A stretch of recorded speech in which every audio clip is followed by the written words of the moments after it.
নমস্কাৰ বাইদেউসকল, পোনপ্ৰথমতে আপোনালোক সকলোকে আন্তৰিক স্বাগতম জনাইছো।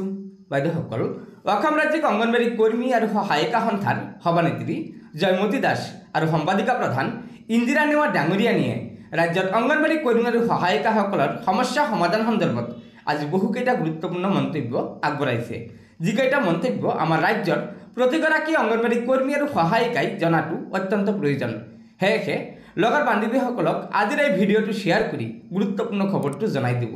আৰু নতুনকৈ অহা বাইদেউসকলে পৰৱৰ্তী সময়ত ৰাজ্যৰ অংগনবাড়ী কৰ্মী আৰু সহায়িকাসকলৰ বিভিন্ন খবৰসমূহ সম্পূৰ্ণ শুদ্ধ তথ্যৰ ওপৰত পোনপ্ৰথমে পাবলৈ অনুগ্ৰহ কৰি আমাৰ এই চেনেলটো ছাবস্ক্ৰাইব কৰি ল'ব।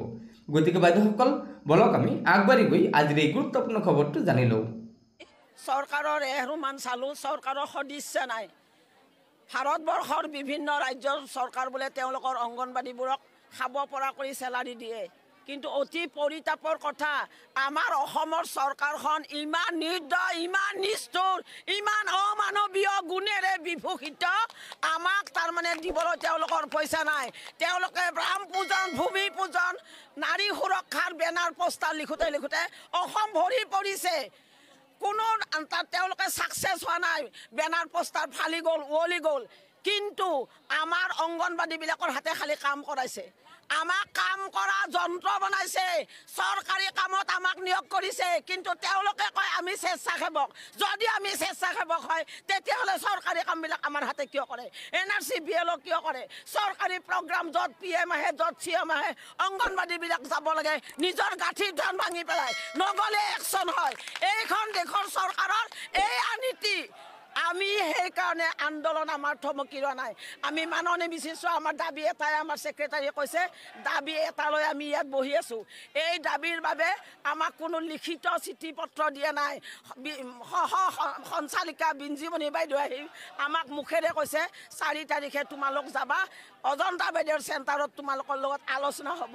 আমি কামনা কৰিছোঁ, আমি এটা বৃহৎ সংগঠন, আমি বহু কাম কৰোঁ। গতিকে তেওঁলোকে আমাক এখন ইনভাইট লেটাৰ দিয়ক, আমাক মাতক তেওঁলোকে লিখিতভাৱে।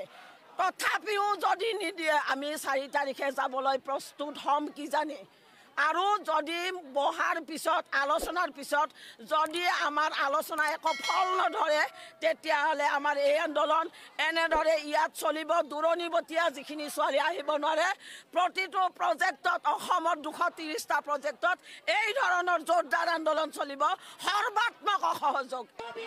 কেৱল এটাই দাবী, 19 অক্টোবৰত সঞ্চালকে দিয়া প্ৰস্তাৱ চৰকাৰে চৰকাৰীভাৱে ঘোষণা কৰিব লাগে, এই এটাই দাবী।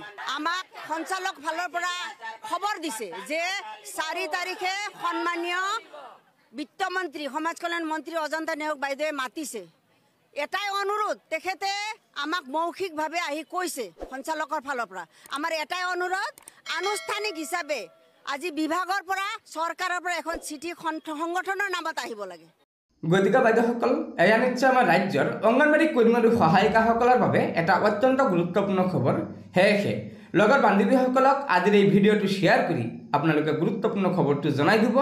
আৰু নতুনকৈ অহা বাইদেউসকলে পৰৱৰ্তী সময়ত ৰাজ্যৰ অংগনবাড়ী কৰ্মী আৰু সহায়িকাসকলৰ বিভিন্ন খবৰসমূহ সম্পূৰ্ণ শুদ্ধ তথ্যৰ ওপৰত পোনপ্ৰথমে পাবলৈ অনুগ্ৰহ কৰি আমাৰ এই চেনেলটো ছাবস্ক্ৰাইব কৰি ল'ব। গতিকে আজিৰ ভিডিঅ'টো ইয়াতে সমাপ্ত কৰিলোঁ। ধন্যবাদ। জয় আই অসম।